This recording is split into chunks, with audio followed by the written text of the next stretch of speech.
Di para sahabat itu, kaum muslimin, yang terbayang bagi mereka itu adalah infak, yang terbayang bagi mereka adalah sebuah kebahagiaan, keselamatan di akhirat yang kekal dan abadi di sisi Allah tabaraka wa taala. Semua kita boleh klaim sekarang, kamu cinta Nabi, cinta Ustaz. Cinta Nabi, cinta Ustaz. Termasuk saya, cinta Nabi, cinta. Dapat tahunya besok di akhirat. Maka apa kata Nabi sallallahu alaihi wasallam? Amalur rajuli biyadihi. Penghasilan yang terbaik adalah pekerjaan yang dilakukan oleh seseorang dengan tangannya sendiri. Wa kullu bai'in mabrur. Dan setiap jual beli yang mabrur. Ini aktivitas ini membantu saya di akhirat atau akan menyulitkan saya di akhirat? Kalau seandainya perbuatan itu ternyata akan menyulitkan kita di akhirat kelak, tinggalkan perbuatan itu. Wa ashabihil qadatil abraril ghurril mayamin wa man tabi'ahum bi ihsanin ila yaumin yamtazu fihi ashabus shimali an ashabil yamin. Amma ba'du, fattaqullaha ayyuhal muslimun wa ayyatuhal muslimat, fa innahu qad fazal muttaqun. Ya ayyuhalladzina amanu taqullaha haqqa tuqatih wa la tamutunna illa wa antum muslimun. Ma'asyiral hadirin wal hadirat, al-muslimin wal muslimat, wal musyahidin wal musyahidah, bapak dan ibu-ibu, saudara dan saudari, serta adik-adik dan anak-anak, jemaah salat maghrib dan insyaallah isya di Masjid Raya Bangkinang, ataupun yang menyaksikan melalui laman Facebook dimanapun berada. Alhamdulillah, kita bersyukur karena nikmat Allah tak pernah putus kepada kita, khususnya nikmat kebersamaan di dalam ketaatan dan nikmat saling mengingatkan dan saling menguatkan. Mudah-mudahan kerjasama kita ini diridai oleh Allah Subhanahu wa taala dan menjadi mudah-mudahan penyelamat kita dengan hujjah yang nyata di hadapan Allah Subhanahu wa taala. Salawat dan salam kepada baginda Rasulullah sallallahu alaihi wasallam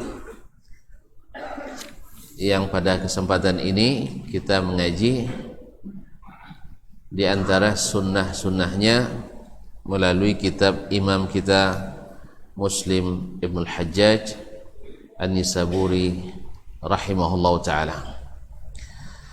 Kaum muslimin dan muslimat yang dirahmati Allah, kita baru mulai kemarin kitabu As-Salah, kitab As-Salah, kitab yang berkaitan dengan salat. Kita sudah selesai pada hadis atau bab yang pertama, bab bad'il azan, kapan awal mulanya azan, dan bahwasanya pada asalnya kaum muslimin di Madinah waktu itu, karena Makkah kan tidak kondusif, maka kayaknya tidak ada sholat jemaah Masjidil Haram waktu itu ya. Nah, karena tidak mungkin. Tetapi di Madinah Nabi alaihi salatu wassalam, mereka waktu itu terpaksa menunggu-nunggu waktu salat. Ada usulan bagaimana kalau kita bunyikan lonceng, tetapi disebut oleh Nabi lonceng itu adalah amalnya orang-orang Nasrani. Ada lagi yang mengusulkan tiup saja trompet. Ini kan semuanya dilihat dari apa yang pernah melihat, diambil dari apa yang mereka lihat. Lalu Nabi katakan bahwa trompet itu menyerupai orang Yahudi. Ada lagi yang mengatakan kalau gitu kita nyalakan api. Kalau sempat nyalakan api banyak uang bensin jadinya. Untung tidak jadi. Untung hanya azan. Masya Allah, barakah dan murah. Ya, kalau sempat nyalakan api mesti pula kayu api jadiin kan. Itu banyak hutan nang gundul dia. Allah musta'an. Alhamdulillah. Jadi memang syariat ini mudah dan memudahkan. Sampai akhirnya salah seorang sahabat bermimpi bahwa dia diperlihatkan atau diajarkan kepadanya lafaz azan. Dan ketika itu Umar rahimahullah radhiyallahu taala anhu juga mengatakan melihat mimpi yang sama.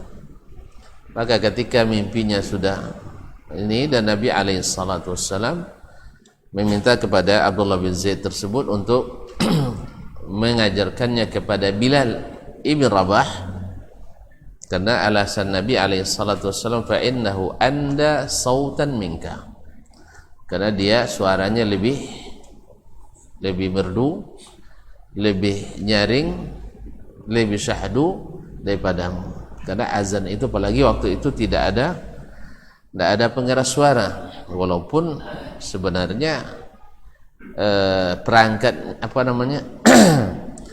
sarana sudah ada tapi belum diempatkan orang. Gelombang itu sudah ada, cuma belum ditemukan orang waktu itu karena belum dibutuhkan atau belum terlalu dibutuhkan. Kalau kita hari ini sempat tidak pakai mikrofon, ya tidak ada bid'ah yang wajib ini kan bid'ah wajib ini, ya bukan bid'ah hasanah lagi, bid'ah wajibah. Apalagi di Masjidil Haram, Masjid Nabawi, kalau sempat tak ada bid'ah ini, kan ulama kan bagi bid'ah kepada bid'ah dhalalah dan bid'ah hasanah. Bid'ah hasanah itu ada yang wajib, ada yang sunat, ada yang haram, ada yang makruh, ada yang mubah.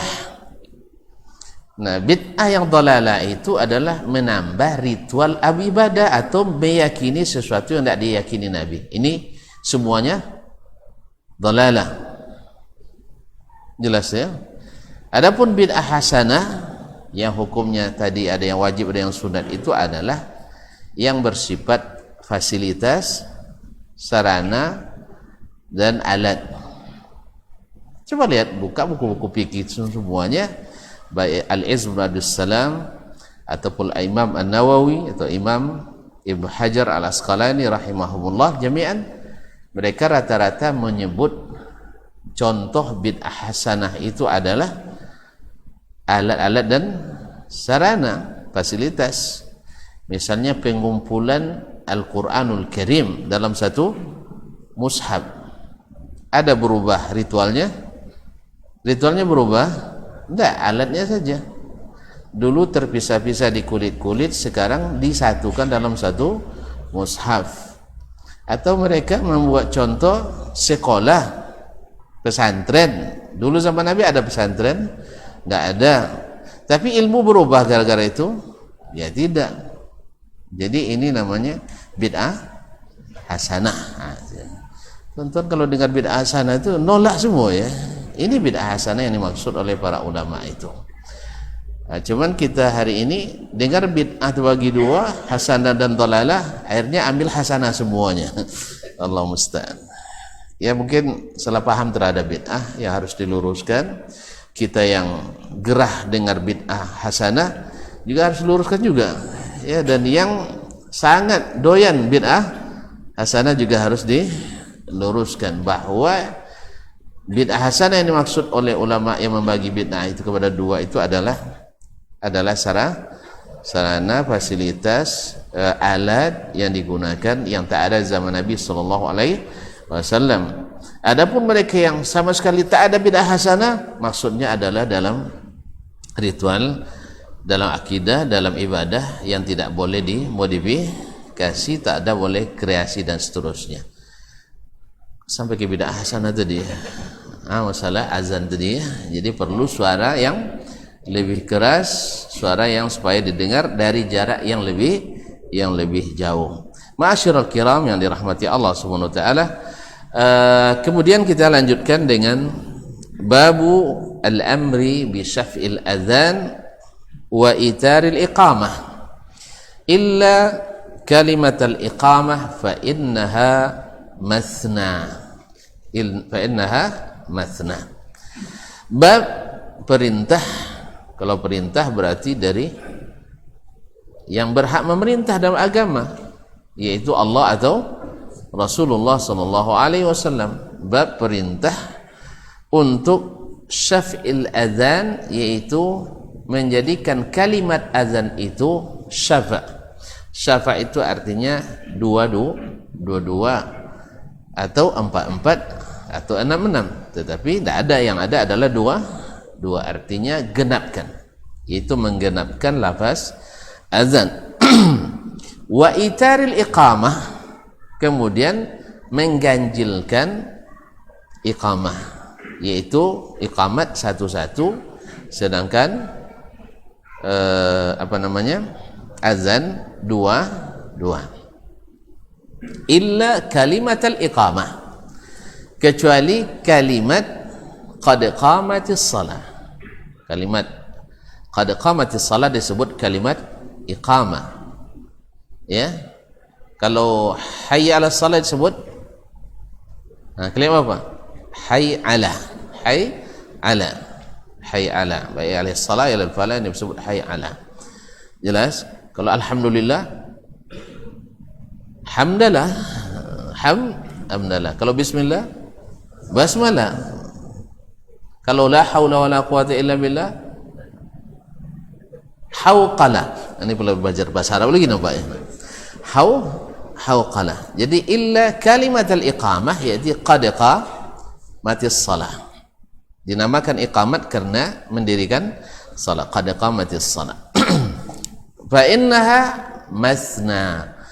Dan yang kalimat al-iqamah qad qamatis salah itu mesti dua kali. Di mana dasarnya? Qala al-Imam Muslim rahimahullah, haddatsana Khalaf bin Hisham qala haddatsana Hammad bin Zaid. Yani tahwil, pindah ke sanad yang lain. Imam Muslim kan di sini istimewanya, dia menyebutkan sanad itu banyak dari beberapa guru, beberapa jalur, sehingga orang langsung melihat kekuatan sanadnya. Kalau Imam Bukhari kan jarang mengumpulkan beberapa sanad dalam satu riwayat. Imam Muslim tidak. Maka disinilah sebabnya orang-orang Andalus al-Maghribil Islami mendahulukan Sahih Muslim dari Sahih Imam Al-Bukhari. Tetapi umumnya ulama khususnya al-Masyariqah mengatakan Sahih Bukhari lebih kuat, karena syarat Imam Al-Bukhari lebih kuat dari syarat Imam Muslim. Wa haddatsana Yahya bin Yahya, telah menyampaikan hadis kepada kami Yahya ibn Yahya. Akhbarana Ismail bin Ulayyah qala atau jami'an semuanya, Hammad ibn Zaid kemudian dan Ismail ibn Ulayyah semuanya bersama-sama meriwayatkan an Khalid al-Hazza. An Khalid al-Hazza an Abi Qilabah, dari Abi Qilabah an Anas radhiyallahu ta'ala anhu qala umira Bilalun ay yashfa' al-adhan wa yutira al-iqamah. Zada Yahya fi hadithihi an Ibn Ulayyah fahaddathtu bihi Ayyub faqala illa al-iqamah. Berkata Imam Muslim, hadatsana Khalaf bin Hisham, telah menyampaikan hadis ini kepada kami. Khalaf ibn Hisham, itu Khalaf ibn Hisham ibn Tha'lab ibn Khalaf ibn Hisham Al-Hafiz Al-Muqri Al-Hujjah, salah seorang imam qiraat yang punya ikhtiarat sendiri. Jadi salah seorang imam qiraatul Quran. Nah, dan dia thiqah, hafiz. Qala haddatsana Hammad ibn Zaid, telah menceritakan atau menyampaikan hadis ini kepada kami Hammad ibn Zaid.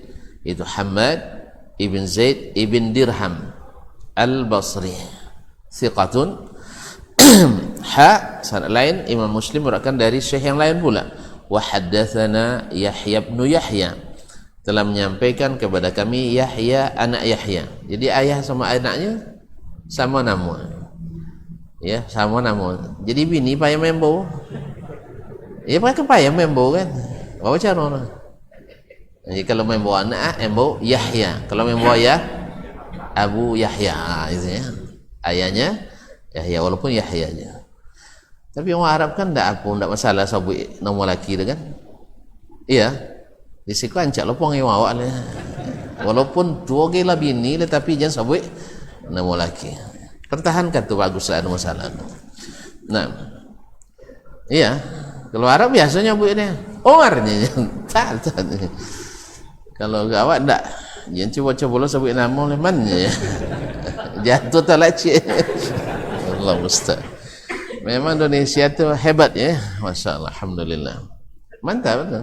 Itu perlu dipertahankan ya teman. Karena urf itu boleh berlaku selama tidak bertentangan dengan syariat. Apalagi ini bersesuaian rasanya ya. Lebih bagus ya dengan panggilan yang menghormati. Nah. Baik, qala akhbarana Ismail bin Ulayyah, Ismail ibn Ibrahim ibn Miqsam ibn Ulayyah al-Asadi al-Kufi, thiqatun thabt. Jami'an kedua-duanya yaitu Hammad ibn Zaid ibn Dirham dengan Ismail ibn Ulayyah an Khalid al-Hazza, meriwayatkan dari Khalid al-Hazza. Khalid al-Hazza itu tukang sepatu atau tukang jual sepatu. Jadi bisa tukang buat dan bisa tukang jual. Padahal dia bukan tukang jual, tapi kodok duduk ke orang main jual, nagun situ. Ya, nagun ke orang jual sepatu sehingga digolong doang al-Hazza. Jadi kalau awak kodok nagun diaki sabui doang Ustaz aki. Itu biasa tu, dia panggil lah. Kodok nagun di Ampera misalnya, Ustaz Ampera. Itu biasa. Jadi termasuk dia ni al-Hazza. Itu Khalid ibn Mihran al-Basri, Abu subhanallah, Abu al-Munazil, Abu al-Munazil, bukan manazil. Kalau manazil banyak umat. Al-Munazil ini artinya seorang petarung gitu. Al-Munazil seorang petarung. Abu al-Munazil al-Basri. An Abi Qilabah, dari Abi Qilabah. Abu Qilabah adalah Abdullah ibn Zaid al-Jarmi. Abdullah ibn Zaid al-Jarmi, Abu Qilabah al-Basri, thiqatun zahidun abid, terkenal dengan ahli ibadah dan ahli zuhud. Ya, sampai ke seluruh anggota tangan, kaki diamputasi, tapi dia disuruh bersabar. Enggak, saya bukan bersabar, bersyukur. Bersyukur. Rahimahullah ta'ala. An Anas, dari Anas, itu Anas ibn Malik, Anas ibn Malik ibn Nadhr al-Khazraji al-Ansari, khadimu Rasulullah sallallahu alaihi wasallam, adalah pembantu Rasulullah sallallahu alaihi wasallam. Emaknya sendiri yang antarkan ke Nabi alaihi salatu wassalam ketika Nabi sampai hijrah. Jadi waktu itu orang-orang Ansar berebut untuk memberi khidmat kepada Nabi alaihi salatu wassalam. Waktu itu semua ingin Nabi tinggal di rumahnya. Nah, supaya tidak terjadi berebut-rebut, tidak jadi kerumunan. Ya, tidak boleh terjadi kerumunan. Maka Nabi atau Allah SWT perintahkan kepada ontanya. Jadi onta juga bisa menerima perintah. Ketika orang berebut nak megang kekang unta Nabi, kata Nabi SAW, da'ha fa innaha ma'murah. Da'uha fa innaha ma'murah. Biarkan onta itu karena dia dibimbing oleh malaikat. Nah, akhirnya dia turun di depan rumah Abu Ayyub Al-Ansari radhiyallahu ta'ala anhu, dan akhirnya berbahagialah Abu Ayyub menjadi tuan rumah Rasulullah sallallahu alaihi wasallam. Tidak dia ancak Umar, tapi masya Allah pemurah. Kadang awak ancak Umar tambah tak sama sompi. Dia tidak isa duman nonangnya, Umar godangnya. Tapi acalah rumah dia, Umar le sompi. Subhanallah. Begitulah Al-Ansar sehingga dipuji oleh Allah SWT dalam Al-Quranul Karim. Wa yu'thiruna ala anfusihim walau kana bihim khasasah. Mereka mengutamakan orang lain sekalipun mereka sebenarnya sangat butuh. Ya kalau sudah sampai kita dengan seperti ini nanti insyaallah contoh itulah nanti akan jadi pemimpin kita. Nah, maka kita berkepentingan untuk meniru orang Ansar supaya nanti Allah angkat pemimpin kita seperti orang Ansar itu. Tapi kalau awak kini saja wabu jo limo bakawi jo kan kalau seperti itu ya seperti itulah. Jadi kata Ali bin Abi Thalib radhiyallahu anhu, kama takunu yuwalla alaikum, seperti apa kalian seperti itulah yang akan jadi pemimpin kalian. Jadi tidak usah menyalahkan pemimpin terlalu banyak ya. Lah urut dada aja lah, memang saya begitu juga ya Allah katanya. Saya juga begitu, berebut jabatan, berebut kesempatan, berebut pendapatan, bahkan berebut istri orang kadang. Istri orang maksudnya apa bahasanya itu? Istri orang apa? Bukan. Ya, calon istri. Allah musta'an. Kaum muslimin dan muslimat dirahmati Allah. Jadi ini prosesnya luar biasa. Kaum muslimin akidah. Ya akidah, makanya Nabi membina akidah itu tidak tanggung-tanggung. Kalau kita hari ini baca akidah marah orang, pecah belah umat katanya. Ya kaum muslimin dan muslimat yang menyatukan hati itu adalah keyakinan yang sama. Yang menyatukan hati itu adalah kesamaan semakin banyak dibanding perbedaan. Tapi kalau semakin banyak perbedaan, satu dah. Saya coba je bini tak sama seorang pemasin seorang pambo. Incaklah dan dilulah makan unyi. Atau dua kuali kan? Atau salin tak lu bagianinya, bawa buat gambar bagian awak. Repot tak? Repot kaum muslimin dan muslimat. Ya repot. Jadi kalau beragama ini ya dalam beragama ya beda dengan berbangsa. Berbangsa mungkin bineka tunggal ika. Kalau beragama ini harus bersatu, harus sama. Sedapat mungkin tidak ada khilaf di antara kita. Tapi kan tidak mungkin. Khilaf itu dibolehkan, khilafiyah itu dibolehkan, tetapi bukan yang bertentangan. Dan tentangan harus dikembalikan pada kitabullah dan sunnah Rasulullah sallallahu alaihi wasallam. Tapi kalau masih saling membiarkan nan sasek walaupun je lah jangan diganggu beko bongi kawaknya ya kan, nan sakit jangan didulin, jangan diusik, jangan diuik, sakit kena uik nyala tak cido kan, sakit nak diuik tatimbo kaki, tahu tatimbo ya, tak tatimbo ayu dah bang. Tatimbo terkilir kakinya, sakit tak diurut? Sakit. Tapi kalau nya kesakitan ibu neng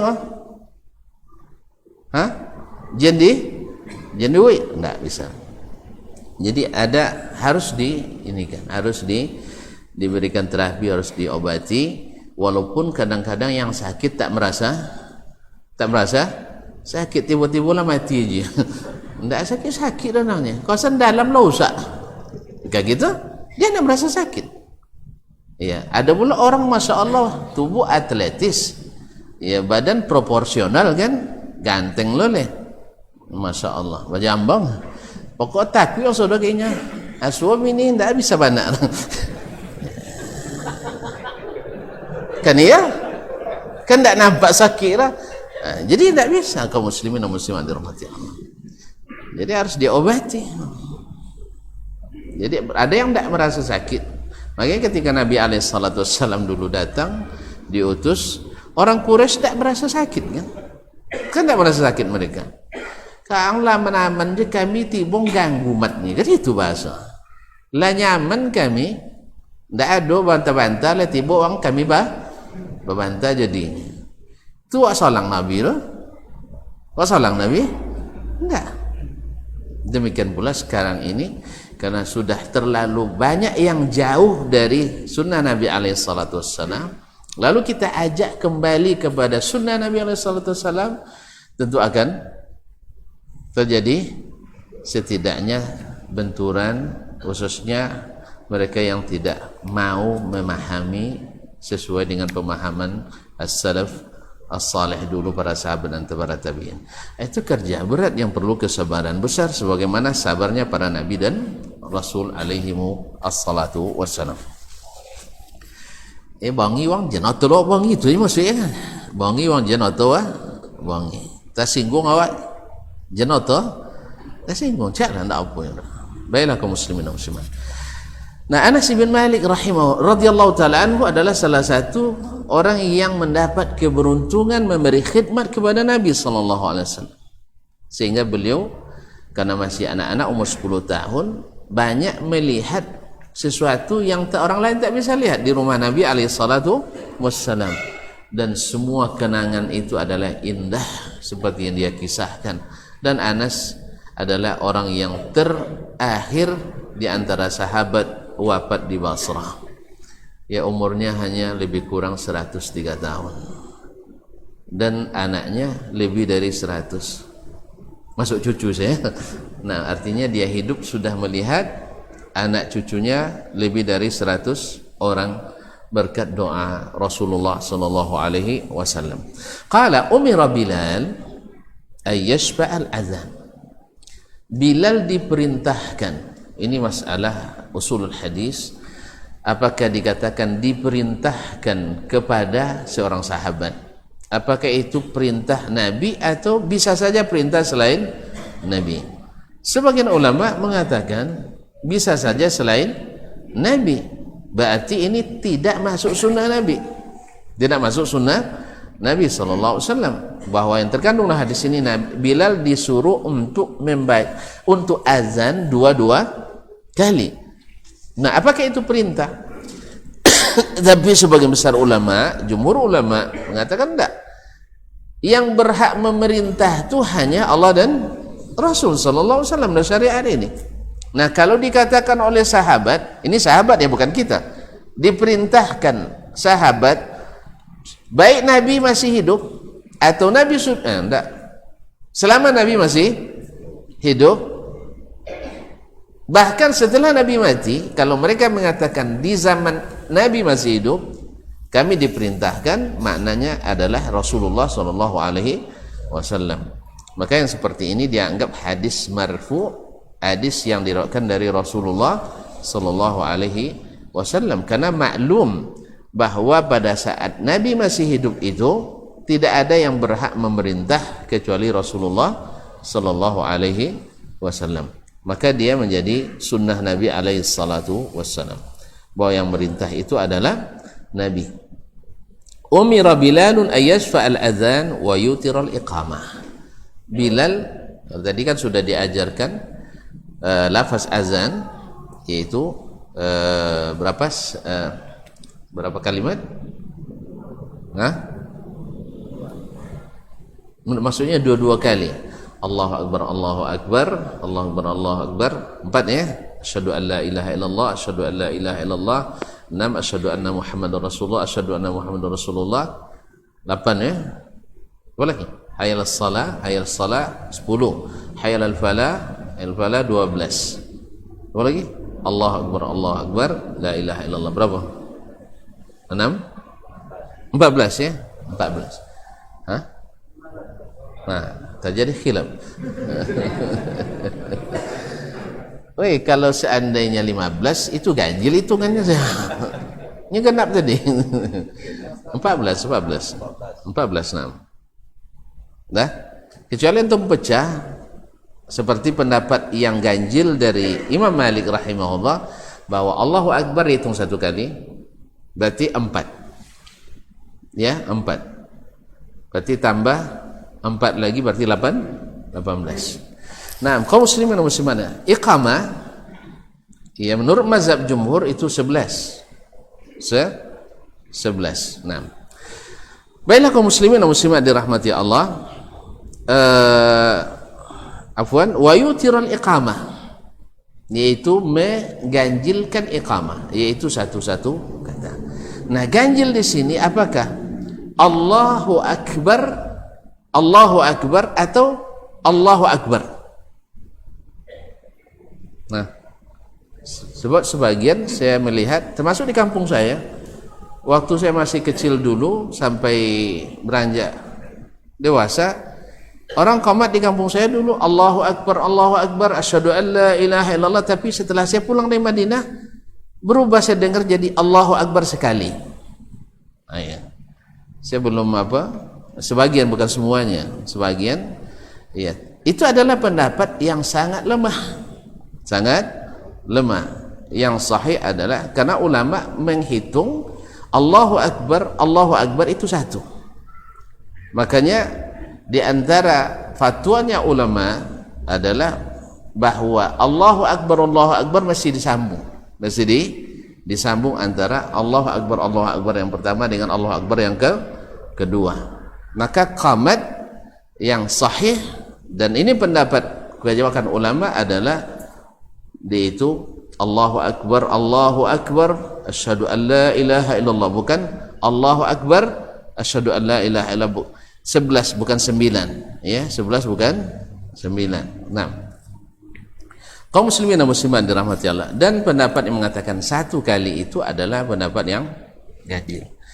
Ada lagi kalimat illal iqamah. Di sini disebutkan illa zada Yahya fi hadithihi an Ibn Ulayyah, Yahya ibn Yahya as-Saburi, wa yutru iqamah. Kemudian Yahya ibn Yahya meriwayatkan dari Ismail ibn Ulayyah, dia katakan fahaddatsu bihi Ayyub. Tadi gurunya di situ Abu Qilabah, Abdullah bin Zaid al-Jarmi. Lalu saya sampaikan hadis ini kepada Ayyub. Ayyub itu adalah gurunya juga, selevel dengan Abu Qilabah. Taib, faqala illa al-iqamah. Ayyub, yaitu Ayyub ibn Abi Tamim as-Sakhtiyani, adalah murid Anas ibn Malik, terkenal dengan dengan kesiqahannya, dengan kezuhudannya, dengan ibadahnya, dan termasuk yang paling sabit riwayatnya dari Anas ibn Malik. Nah, dia katakan illal iqamah, kecuali kalimat qad qamatis shalah, maka itu diulang dua kali. Maka pendapat Imam Abu Hanifah yang mengatakan hanya satu kali juga lemah karena dalil ini. Mungkin hadis ini tidak sampai kepada beliau sehingga dia katakan qad qamatis shalah hanya satu kali. Ya. Karena pada umumnya Ahlul Kufah pada masa itu hadis itu sedikit, sehingga banyak berijtihad. Seperti kita hari ini, pengetahuan kita terhadap hadis boleh dikatakan minim, sehingga lebih banyak beribadah dengan perasaan, dengan perkiraan, dengan perasaan, banyak masuk ijtihad. Dulu kita tidak mengenal doa zikir pagi dan petang, sah? Iya kan? Sunnahnya bagaimana? Bagaimana hadis? Iya tak? Iya sah? Kalau Allah cik bismikallahumma amutu ayat langsung hilang kan dulu. Ternyata ada ayat kursi, ada dua ayat terakhir surah Al-Baqarah, banyak rabbikini adzabak yawma tab'atsu ibadak. Iya tak? Bila bagaimana? Lah ngaji bukan? Ngaji bu. Sehingga dulu dikarang dek sebagian ulama doa Sayyidina Ukasha. Pernah dengar kau? Nak pahun tu lain tak? Hah? Iya, doakan lolo tapi nak kena panjang dah. Ya, apa nama podio yang godang tu 2,5 halaman. Dan tentu waktu tu ni yang di Malaysia yang tolong terjemahan doa goyongnya. Tu baca ikut dibaca ni 2 martabatnya ni. Awak letak loloknya lon sudah. Atau hilangkan tu ada. 2,5 halaman boleh doakan lolok. Dan tidak ada dasar sunnahnya dari Nabi sallallahu alaihi wasallam. Jadi adanya karangan-karangan doa-doa ya ditulis oleh sebagian ulama, ya ijtihad mereka pada umumnya karena minimnya melaksanakan sunnah Nabi sallallahu alaihi wasallam. Timbul kreasi, seolah-olah ibadah itu belum cukup, mereka buat ada ratib ini sah ya, sehingga diamalkan. Kalau nak kayo baca doa akunya, Ya kalau nak laku laku tentu laku nak babini. Kalau nak laku pamani baca ratib ika. Kalau nak sehat anak isteri baca ratib ika. Ditulis oleh orang-orang yang memang itulah ulamanya pada zaman itu. Nah, disitulah pentingnya kita untuk kembali mentasfiyah ilmu, mentasfiyah amalan-amalan yang berdalil dengan yang tidak berdalil. Ya, kami mohon maaf dulu kita paling tinggi rujukan kita waktu itu adalah perukunan atau majmu' syarif. Itu yang dihafalkan dulu. Alhamdulillah masih hafal kebanyakan buku ini. Ya, masih hafal kebanyakan, tapi lah banyak lupa gitu. Ini kalau diamalkan. Jadi kaum muslimin dan muslimat itu setelah diteliti ternyata banyak di antaranya, bukan semuanya, banyak di antaranya hasil modifikasi. Jadi lampu pesawat ditang ke motor. Songkok kan tambah mahal, kesan tambah murah jadi. Nah, Allah musta'an. Iya, kita menghormati para ulama, mereka sudah berijtihad.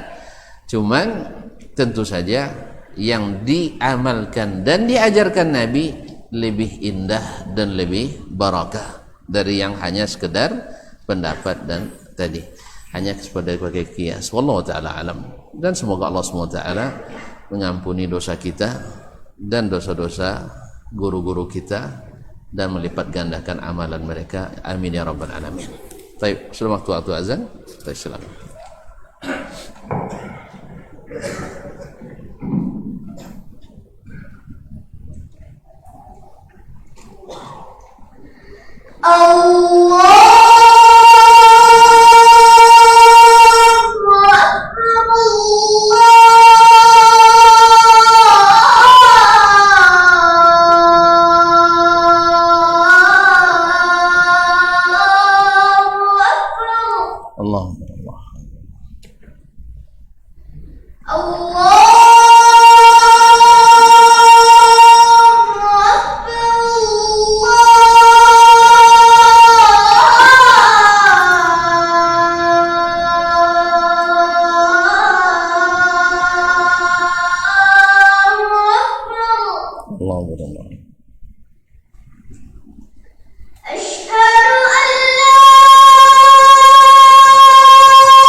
أشهد أن لا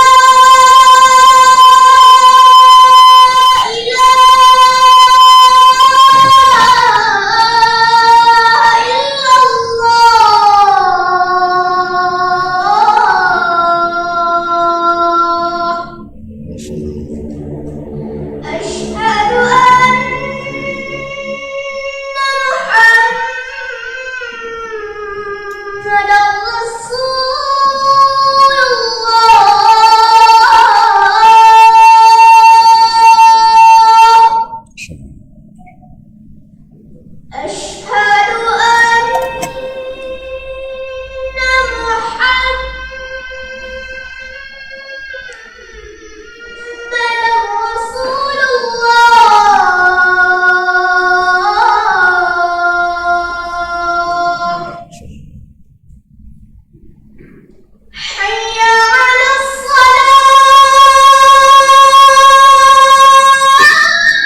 حي على الصلاة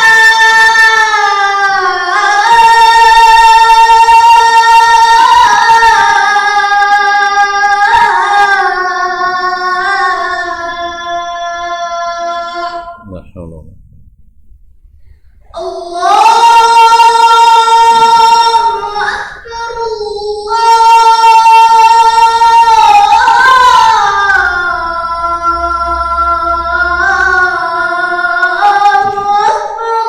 Allah. لا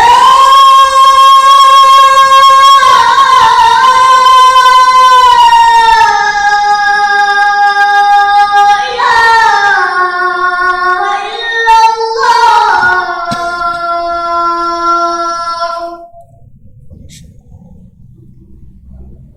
Allah.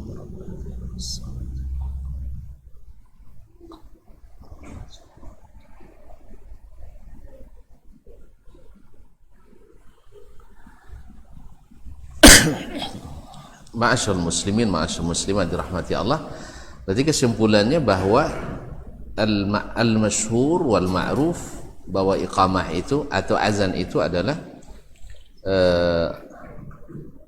seperti lafaz yang ma'ruf sekarang ini.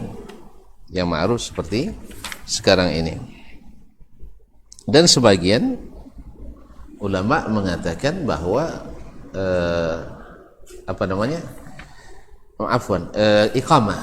iqamah adalah 11 kata. Tapi di mazhabnya Imam Abu Hanifah rahimahullah semuanya diulang kecuali kalimat qad qamatis shalah, sehingga menjadi 17 kata. Tetapi yang sahih wallahu taala alam berdasarkan nas dan dalil adalah seperti yang disebutkan dan akan disebutkan pada bab yang setelah ini insyaallah taala.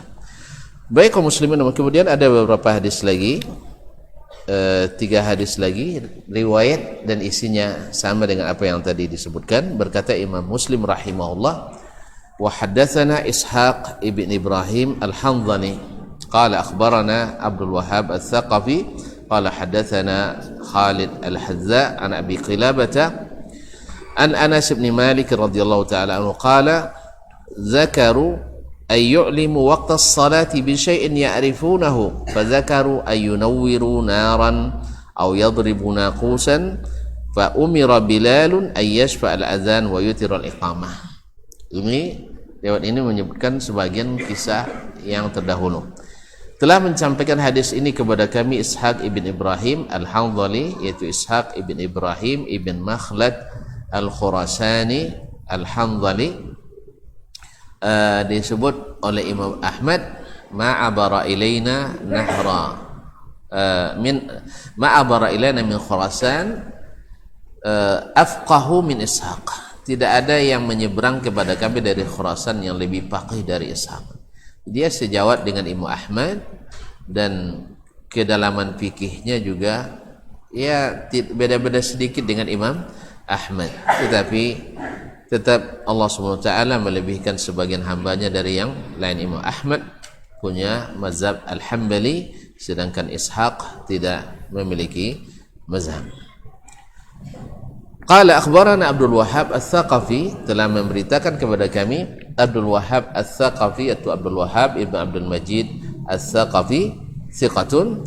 Qala haddatsana Khalid al-Hazza, telah menyampaikan hadis ini kepada kami Khalid al-Hazza, itu Khalid ibn Mahran al-Hazza Abul Munazil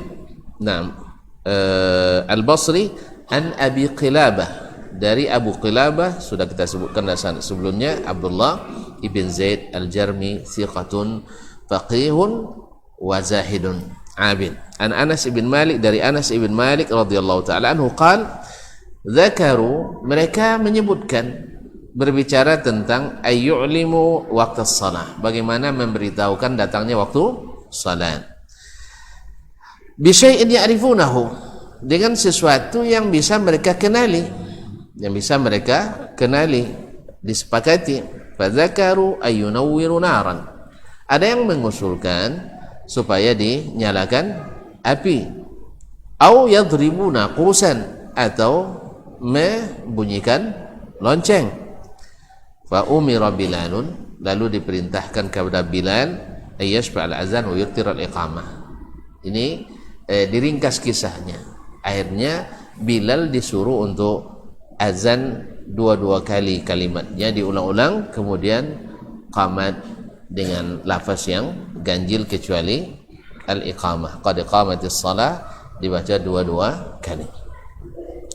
Kemudian dari sanad yang lain, qala wa haddatsani Muhammad ibn Hatim qala haddatsana Bahz qala haddatsana Wuhayb qala haddatsana Khalil al-Hazza bihadzal isnad. Naam, lamma kathura an-nas zakaru ayyu'limu bi mithli hadits ats-Tsaqafi ghaira annahu qala ayyuru nara. Telah menceritakan kepadaku hadis ini Muhammad ibn Hatim, yaitu Muhammad ibn Hatim ibn Maimun al-Baghdadi thiqatun. Qala hadatsan Bahz, yaitu Bahz ibn Asad Abul Aswad al-Ammi al-Basri thiqatun thabt. Qala hadatsana Wuhayb, telah menceritakan kepada kami Wuhayb, yaitu Wuhayb ibn Khalid al-Basri thiqatun thabt. Qala hadatsana Khalid al-Hazza, dia berkata telah menceritakan kepada kami hadis ini Khalid al-Hazza yang disebutkan pada sanad sebelumnya, bihadzal isnad, dengan isnad ini lafaznya lamma kathurun nas, ketika orang sudah mulai banyak, ramai. Naam, zakaru ayyu'limu, saat itu mereka membicarakan supaya diberitahukan datangnya waktu salat.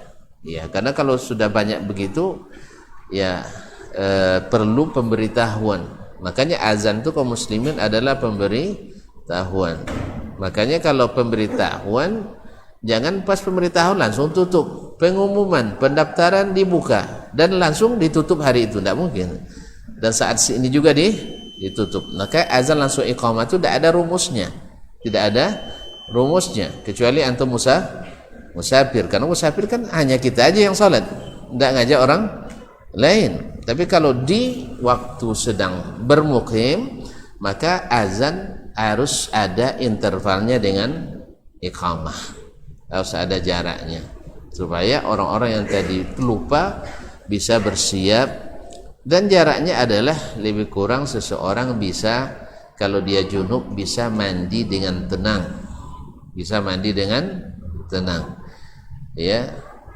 Bayangkan lu cekik apa perlu kotu, ia mencian 2 minit, kalau ndak letak solek ke, kalau sampai pada hilang 5 minit kan, sampai lah wangi ke bini 10 minit, subuh lah.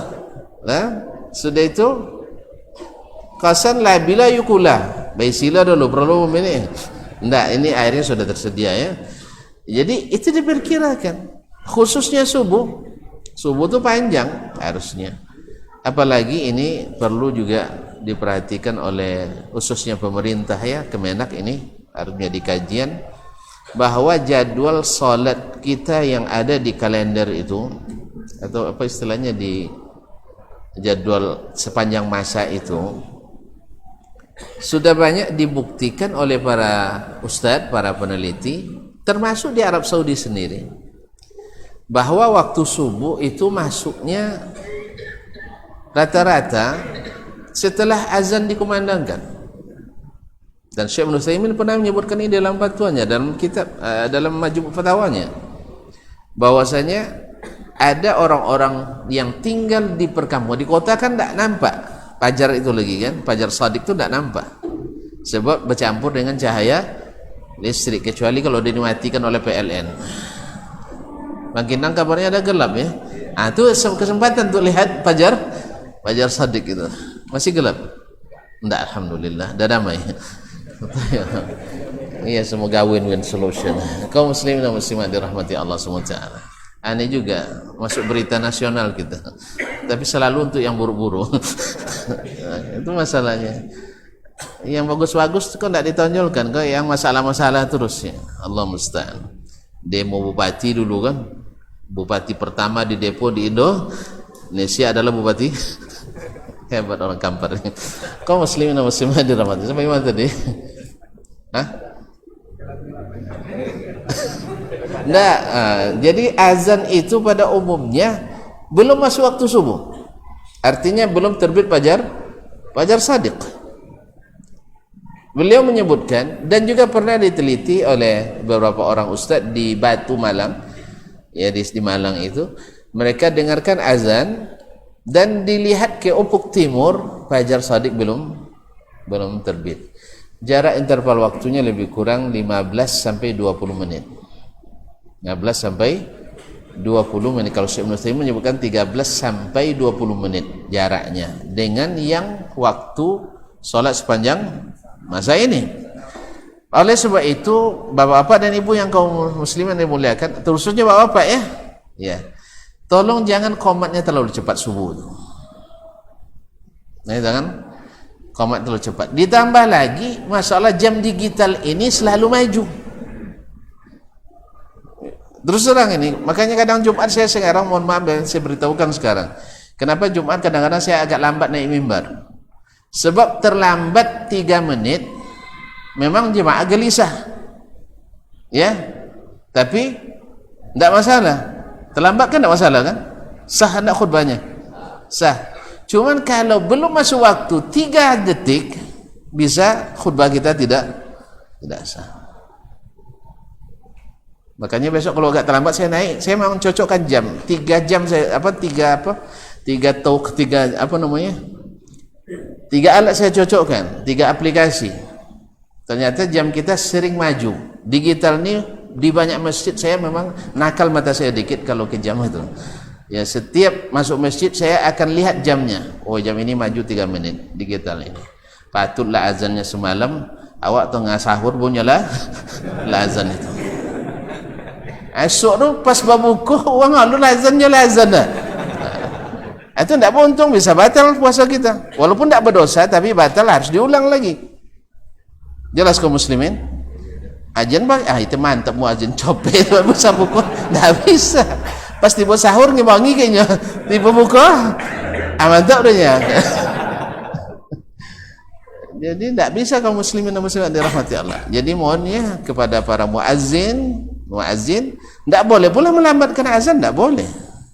Cuman harus betul-betul dijaga waktu itu. Nah, dan khusus subuh, kalau saya boleh meminta, tolong qomatnya dilambatkan minimal 15 menit antara azan dan qomat, bukan dari mulai azan, antara azan dan qomat. Sebab banyak orang mandi pagi ruh. Tidak boleh.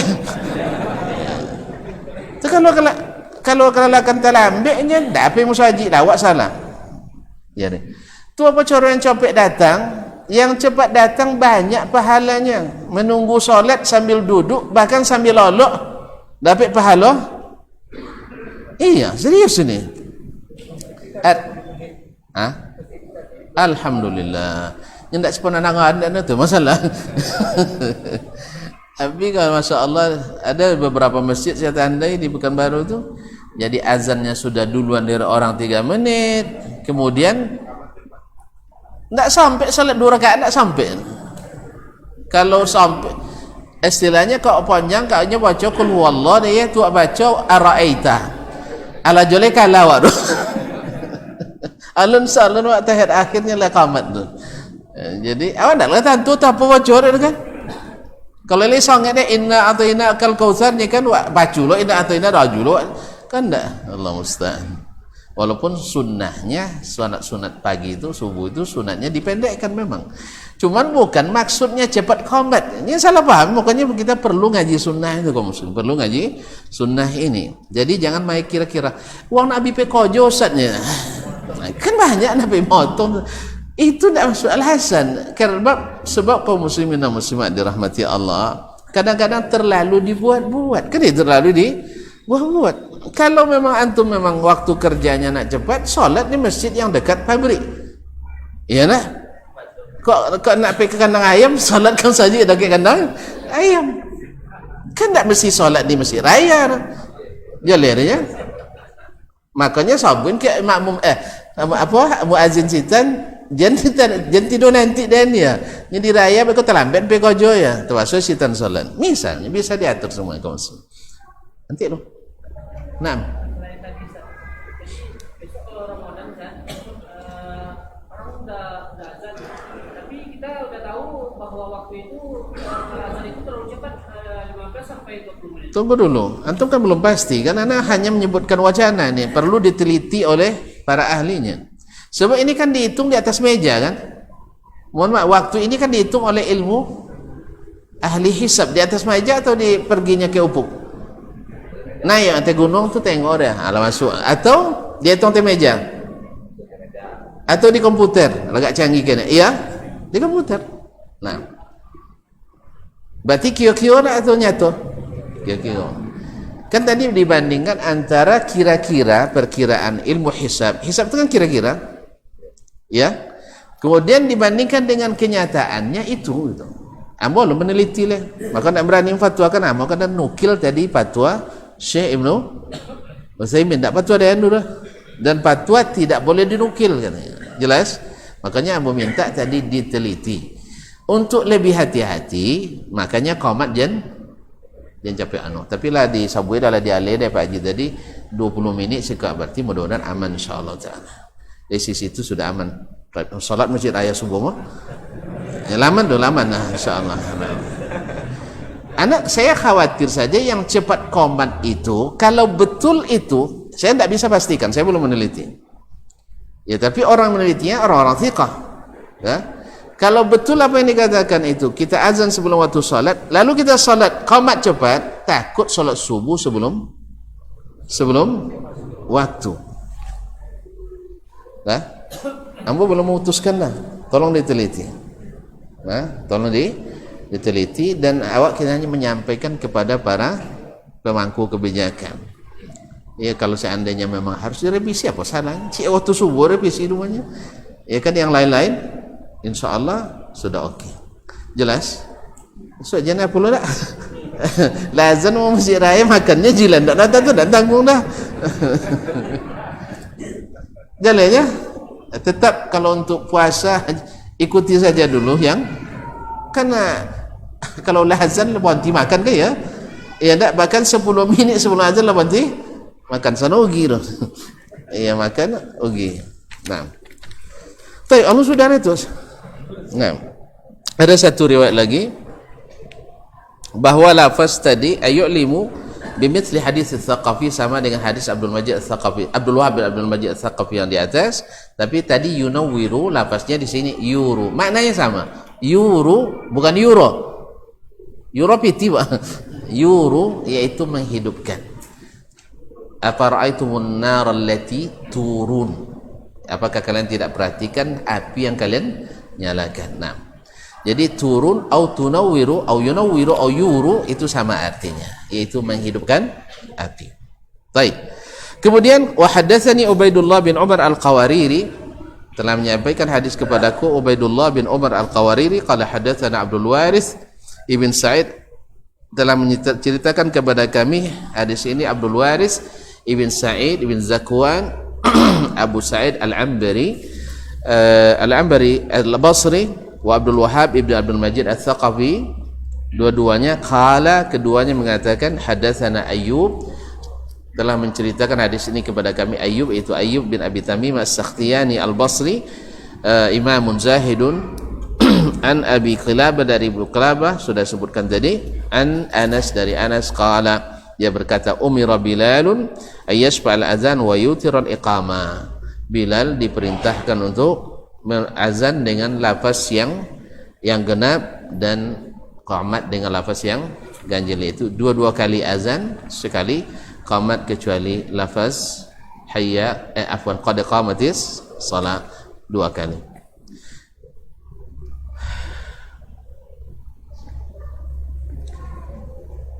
Apakah mengazankan anak yang baru lahir ada dalilnya, apakah sahih atau tidak? Ini dua. Pertama, ada dalil atau tidak? Pendek lah ya. Dalilnya ada. Hadis riwayat Imam Al-Baihaqi dan juga diriwayatkan oleh Imam Tirmizi rahmatullah dalam Al-Jami'. Sedangkan sahih atau tidak Ini khilaf ulama. Imam Al-Baihaqi, Ibnu Qayyim menghasankannya. Demikian juga Imam Ibnu Hajar Al-Asqalani juga menghasankannya. Banyak imam yang menghasankan hadis ini sehingga mereka fatwakan untuk mengamalkannya. Nah, bahkan Imam Ibnu Qayyim menulis kitab khusus tentang ini, Tuhfatul Maulud bi Ahkamil Maulud. Salah satu di antara sunnah yang beliau sebutkan adalah mengazankan bayi yang baru lahir. Kemudian didukung dengan hadis hadis ma min maulud illa wastalihu syaitan. Tidaklah ada bayi yang lahir kecuali diganggu syaitan, dan syaitan takut mendengar azan. Jadi dari sisi makna para fuqaha menganggap hadis itu kuat dengan makna tadi. Sedangkan sebagian ulama minal mutaakhirin seperti Imam Asy-Syaukani dan Syekh Al-Albani mendhaifkan hadis ini. Berdasarkan fatwa ini atau hukum ini, maka mereka memfatwakan tidak termasuk sunnah yang disyariatkan. Wallahu ta'ala, ini masalahnya khilafnya mu'tabar. Artinya kalau ada yang mengamalkan, tidak kita katakan menyalahi sunnah, artinya keluar dari ahli sunnah, tidak. Ini ijtihad mereka. Bagi yang tidak mau mengamalkan, mudah-mudahan juga tidak masalah. Kalau ditinggalkan kan tidak berdosa, kan? Kalau dibuat kan tidak juga dosa, insyaallah. Alhamdulillah. Allah taala alam. Ada juga anak lahir.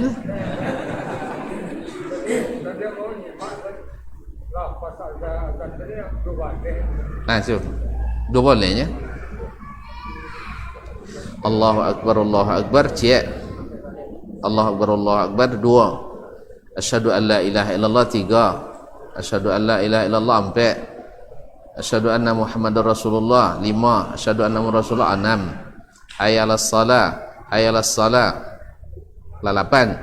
Hayya 'alal falah, hayya 'alal falah, 10.